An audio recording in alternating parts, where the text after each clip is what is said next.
Hello you guys, and welcome back to my channel. Thank you so much for stopping by. Today I am going to be sharing with you 2 farmhouse decor ideas. I have really been loving the whole farmhouse decor vibes, and so I wanted to incorporate a couple farmhouse touches in our home decor. So I hope that you enjoy this, and let's get started. The first items that you will need are a couple choices of ribbon. I did not end up using the middle chevron printed ribbon, but I wanted to get some really farmhouse type feels, so I went with this faux denim and a nice like tan color for my 2 ribbon choices. The next thing that you will need is a vase of any sort. I found this glass cylinder vase, but really you could use any type of vase. You can use a galvanized tin or a mason jar, anything that you think is rustic or farmhouse looking and you want to just spruce up with some detail. The next item that you will need is some mesh burlap, and I purchased the wider version just so that it would provide more coverage once it was glued onto the vase. You will also need a hot glue gun, and that does it for the items that you'll need for this. All of these items I purchased from Michael's.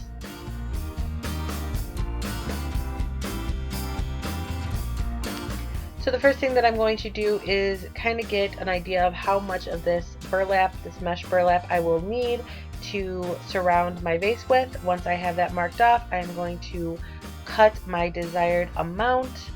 And as you can see here, I did allow myself a little bit more mesh than I needed just to be safe, and I figured that overlapping the 2 ends would help the gluing process. So now I laid down some paper just to protect my table.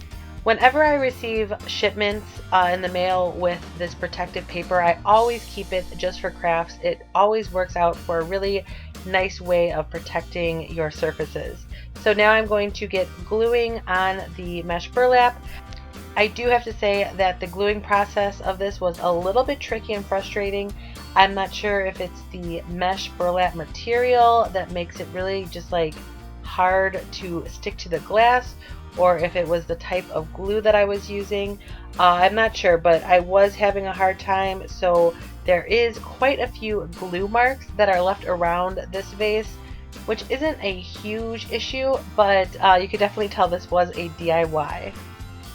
Next, I am going to begin creating my faux denim bow. So I just cut off a little piece of this, and that's how big my bow is going to be, and that is where I'm planning on placing it. And then I'm going to use this gold satin ribbon to cinch in that faux denim and give it a bow-like appearance.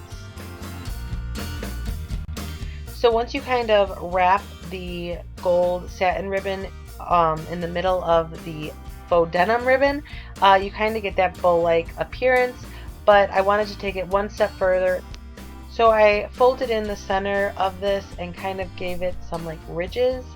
Hopefully you can tell what I'm talking about, but this was a super easy way to achieve a really creative looking bow, I thought.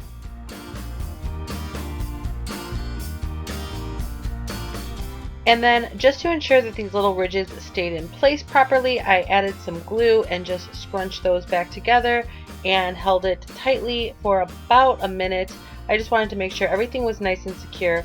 And then to cover that glued area and add a little bit more detail to the bow, I added the satin ribbon. And I didn't do anything fancy when tying the satin ribbon on. I just gave it a standardized knot. And then here's how the finished bow looks. I think it looks really, really cute. Now I am just trying to decide where I want to place this bow, whether it be on the top, the middle, or the bottom of the mesh burlap. And after some careful consideration, I decided to place the bow near the top of the burlap. I wanted to hide some of that glue residue that I mentioned earlier, and I also just thought that it looked really cute up at the top. And so once I got the bow into the position that I wanted it to be in, I placed pressure on the bow and the base for about 60 seconds. And then I added a little bit more glue on the top of the center of the bow and also on the bottom. Again, just to make sure that this was nice and secure and it wouldn't be falling off anytime soon. And then I have found these adorable cotton stems from craftoutlet.com. These are 20 inches long, and these are my first cotton stems that I have ever purchased or actually held in person.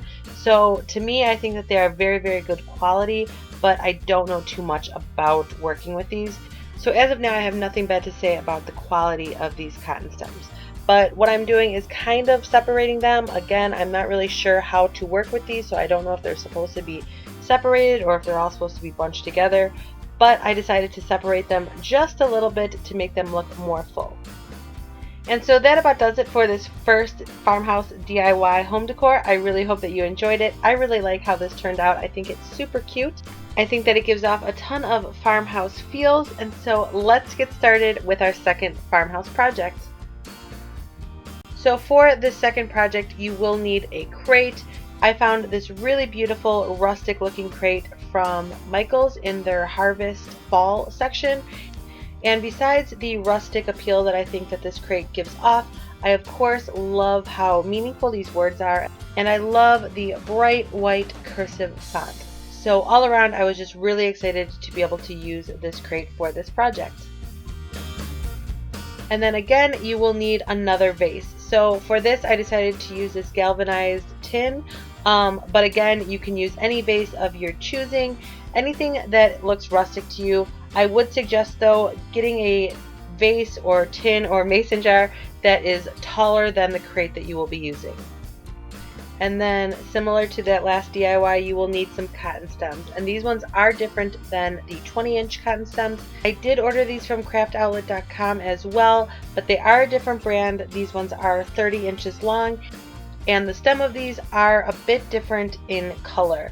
But so far I have nothing but good things to say about both of the two sets of cotton stems. So if you go to craftoutlet.com and search for cotton stems, you will find quite a variety to choose from. So if you are interested in the two varieties that I purchased, let me know and I will give you the direct links to those. Next, you will need a pumpkin, and as you probably know, I have quite a few pumpkins in my collection, and most of them are really decorative with either sparkles or other embellishments. But for this, I just wanted a really plain pumpkin, just because that rustic farmhouse decor I think is a little bit more subtle and not so bling. So I've had this pumpkin for quite a long time. I have no idea where I purchased it, but again, it is just a very simple and plain pumpkin. But I do think that a plain white pumpkin would also work really well for this project. The next thing that you will need is an old Bath & Body Works candle. As you can see, I still have a little bit of wax left in this one, but really any Bath & Body Works candle will do, whether it be full or empty. And I'm going to begin by bending the bottoms of my cotton stems. I do not want to cut these because I do not want to permanently make these shorter in case I want to use these cotton stems in a different way later on. And here you can see that each stem has been given a different shortness in length, and I just wanted to give the bouquet of these stems a really organic and fresh look, and that's why each one is a different height.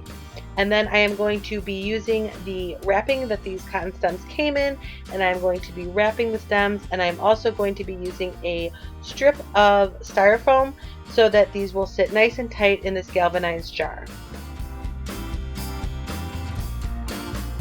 And then here is how the finished bouquet of cotton stems looks. And again, I'm going to be fluffing these out and separating them just a little bit. This bouquet on its own, I think, looks absolutely beautiful. I love how full it looks, and I love the farmhouse vibes to it. But I wanted to take the bouquet one step further, and so I'm going to be placing it in the crate that I mentioned earlier. And I am literally obsessed with this look. And now I am going to be taking that Bath & Body Works candle, and I'm going to be placing it on the side of the bouquet, and I am going to put my pumpkin on top of that to give the pumpkin some leverage. As you can see, the Bath & Body Works candle is completely hidden, and so that's why it doesn't matter whether it's full or not. It's just to give that pumpkin some height so that it is able to be seen and noticed, and it also gives the crate a nice full look. So that about does it for my two DIY farmhouse inspired home decor projects. I really hope that you enjoyed these. I really enjoyed making them, and They are looking really beautiful in our home. I'm sure you will see them in an upcoming home tour. But let me know what you thought about these projects. They were extremely easy to make. I do want to continue doing DIY projects on my channel, and hopefully I will begin doing some more like detailed ones and not ones that are super easy like these ones. But they were a lot of fun. Let me know if these inspired you to create your own farmhouse DIY projects. And thank you guys again so much for watching this and for your support. If you are not yet subscribed to my channel, please make sure to subscribe and join my YouTube family. Also make sure to check the bottom description for all of my upcoming videos. Thanks again, and I will see you in my next video. Take care. Bye.